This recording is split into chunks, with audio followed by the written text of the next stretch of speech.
നമസ്കാരം.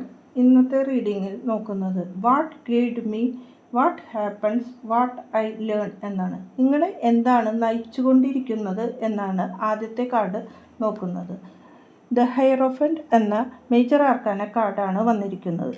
ഇവിടെ നിങ്ങൾ ഒരു വിശ്വാസത്തിൽ തന്നെ അടിയുറച്ച് മുന്നോട്ട് പോയിരുന്ന കാര്യമാണ് കാണുന്നത്. അതിൽ നിങ്ങൾ പെട്ടുനിന്നിരുന്ന ഒരു അവസ്ഥയുമാണ്.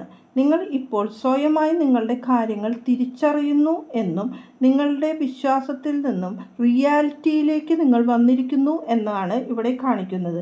ആ ഓൾഡ് ട്രഡീഷൻ, പഴയ വിശ്വാസത്തിൽ നിന്ന് വേണ്ടത് മാത്രം എടുത്ത് പുതിയതിലേക്ക് നിങ്ങൾ തിരിച്ച് വരികയും അതിൻ്റെ ഒരു യാഥാർത്ഥ്യം നിങ്ങൾ മനസ്സിലാക്കുന്ന ഒരു അവസ്ഥയാണ് ഇവിടെ സൂചിപ്പിക്കുന്നത്.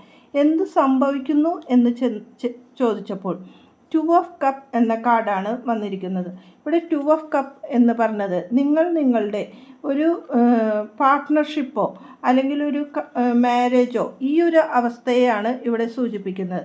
നിങ്ങൾ സിംഗിളായിരുന്ന നിങ്ങളിൽ നിന്ന് ഒരു ഡ്യുവാലിറ്റി വരുന്നുവെന്ന്, അതായത് ഒന്നിൽ നിന്ന് രണ്ടിലേക്ക് നിങ്ങൾ മാറുന്നു എന്നുള്ള ഒരു അവസ്ഥയാണ്. അത് നിങ്ങളെ ഒരു സന്തോഷകരമായ ഒരു അവസ്ഥയിലേക്കുള്ള ഒരു മാറ്റമാണ് വരുന്നത്. നമ്മളുടെ കൂടെ ഒരാൾ കൂടി നമ്മളെ കൂടിച്ചേർന്ന് കാര്യങ്ങൾ മുന്നോട്ട് കൊണ്ടുപോകാനായിട്ട് കൂടെ ചേർന്ന് വരുന്ന ഒരു അവസ്ഥയാണ് ഇവിടെ സൂചിപ്പിക്കുന്നത്. അത് നിങ്ങളുടെ ജീവിതത്തിലെ സന്തോഷം വർദ്ധിപ്പിക്കും എന്ന് കാണുന്നു.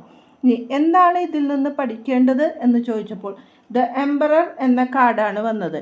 ഇത് നിങ്ങളുടെ ഒരു ഘടനയോ ആണ് സൂചിപ്പിക്കുന്നത്. നിങ്ങൾ ഒരു വളരെ അതോറിറ്റിയും പവറും ഉള്ള ഒരു ആളാണ് എന്ന് സൂചിപ്പിക്കുന്നു.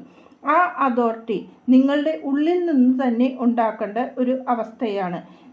നിങ്ങളുടേതായ സ്വന്തമായ ഒരു രാജ്യം അല്ലെങ്കിൽ സാമ്രാജ്യം നിങ്ങൾക്ക് സൃഷ്ടിക്കാൻ സാധിക്കും എന്നും നിങ്ങൾ അതിനുള്ള വളരെയധികം സാധ്യതകൾ നിങ്ങളുടെ മുന്നിൽ തുടർന്നു കിടക്കുന്നു എന്നും കാണുന്നു. നിങ്ങൾ തന്നെയാണ് നിങ്ങളുടെ കാര്യങ്ങളിൽ ഒരു തീരുമാനം എടുക്കേണ്ടത്. അതിനു വേണ്ട കാര്യങ്ങൾ നിങ്ങൾ സ്വയം ചിന്തിച്ച് മുന്നോട്ട് പോകുവാൻ കഴിവുള്ള വ്യക്തിയാണ് നിങ്ങൾ എന്നും ഇവിടെ കാണിക്കുന്നു.